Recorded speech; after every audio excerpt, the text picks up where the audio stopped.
Hi friends, आज आम फूलकोबी चिल्ली बनइबू।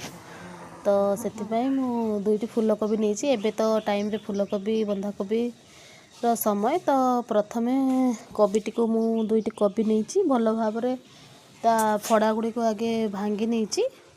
फड़ा गुड़ी को भांगी सारिबा परे को आपण छोट बड़ जमती चाहिए मुझे मीडियम साइज करछि कहीं एबे नुआ नुआ फूलकोबी तो फूलकोबी गुड़ी को बहुत जरी जाए से मुझे बड़ बड़ पीस करी।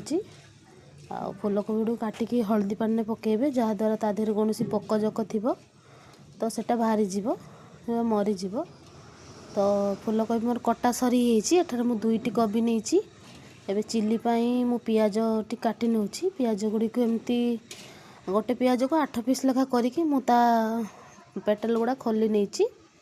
आपड़ चाहिए खोलिए न खोलले हम तो टिके भल लगे से मुझे खोली नहीं।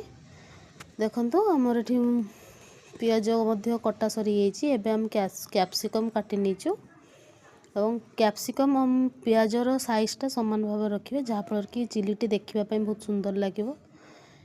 तो मुझे कोबी चिल्ली रे कलर यूज करना तो से प्रथमे मु हल्दी पानी कोबी गुड़ी को छांकी नहीं। यापर हलदी गुंड लुण धनिया गुंड जीरा गुंड लंका गुंड धला खसा एवं अदा रसुण पेस्ट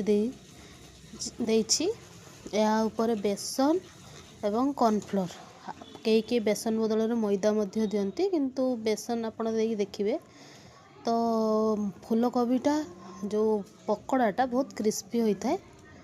देखो एबे मु कोबी मध्य बेसन और कॉर्नफ्लोर को भल भाव में गलई देती अध घंटा आम मेरिनेट छाड़ीदेवा।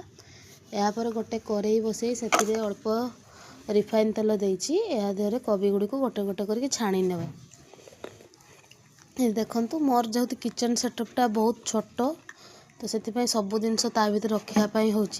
देखु कोबी गुड़ी को आमर लाल हो आपड़ चाहिए ए रंग दे पारे। मुझे रंग देना तो कोबीटी कलरटा एमती है। देखु मो कोबी फूलकोबी छणा सरी प्रथम छाकटी आम छाणिकी काढ़ी नहींचु। कोबी गुड़ी को आपन जदि खाली पकोड़ा करेंगे तो यार कटलेटटा टिके अधिक देले चलिबो जेहेतु आम चिल्ली करूँ तो कोबी ऊपर जो कटलेटटा बहुत हल्का देछि।